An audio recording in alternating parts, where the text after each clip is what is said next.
नमस्कारः। अहं संस्कृताचार्यः। मैं द संस्कृताचार्य आपको इस नए चैनल द गीता आचार्य पे स्वागत करता हूँ।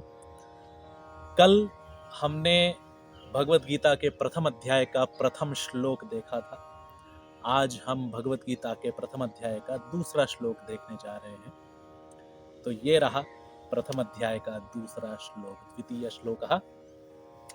संजय उवाच दृष्ट्वा तु पाण्डवानीकं व्यूढं दुर्योधनस्तदा आचार्यमुपसंगम्य राजा वचनमब्रवीत्।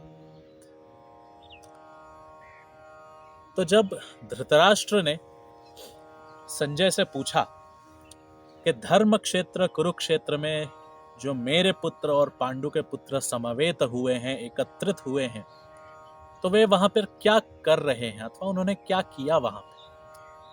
तो संजय यहाँ पर उत्तर देते हुए कह रहे हैं, दृष्ट्वा तु पांडवानीकं व्यूढं दुर्योधनस्तदा आचार्यमुपसंगम्य राजा वचनम अब्रवीत्।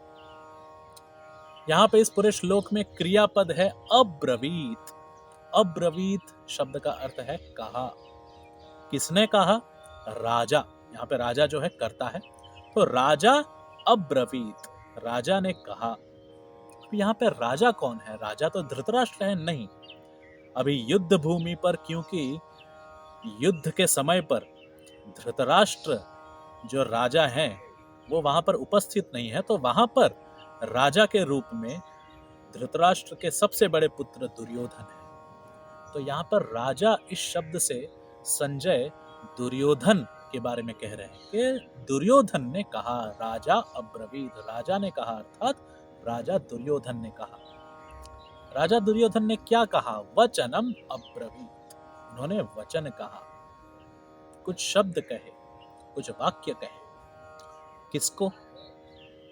आचार्यम उपसंगम्य, आचार्य को उनके पास जाकर, संगम्य का अर्थ है आचार्य के पास जाकर, उनके नजदीक जाकर।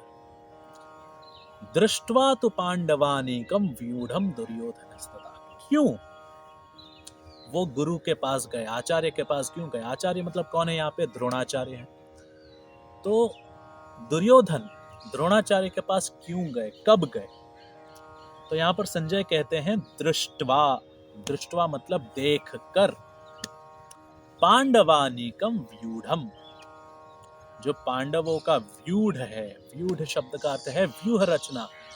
अब जहां कहीं भी युद्ध होना हो, वहां पे जो किसी भी एक तरफ की सेना होती है वो अपनी व्यूह रचना करती है कि जो घोड़े वाले सैनिक रहेंगे वो आगे, सबसे आगे रहेंगे, जो पैदल सैनिक रहेंगे वो थोड़े पीछे रहेंगे, हाथी वाले सैनिक सबसे पीछे रहेंगे।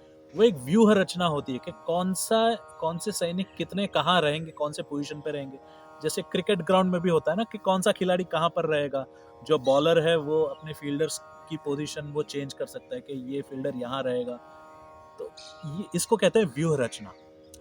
तो पांडवों की व्यूह रचना देखकर, दृष्ट्वा तु पांडवानीकं व्यूढ़म, उस पांडवों के व्यूह को देखकर दुर्योधनस्तदा, दुर्योधन ने, दुर्योधन कौन है? राजा। नीचे राजा शब्द भी आता है, तो दुर्योधन और राजा वो एक ही व्यक्ति है। दुर्योधनस्तदा आचार्यमुपसंगम्य, आचार्य के पास जाकर, आचार्य के नजदीक जाकर, आचार्य के समीप जाकर, आचार्यमुपसंगम्य राजा वचनम अब्रवीत, राजा ने कुछ वचन कहे।